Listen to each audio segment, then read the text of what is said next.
povedal, že 30% ľudí nemôže voliť. Ja by som dal na každý volebný lístok príklad z malej násobilky.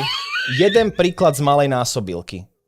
Okay. A pokiaľ ho človek nedokáže vypočítať, tak hlas nie je platný.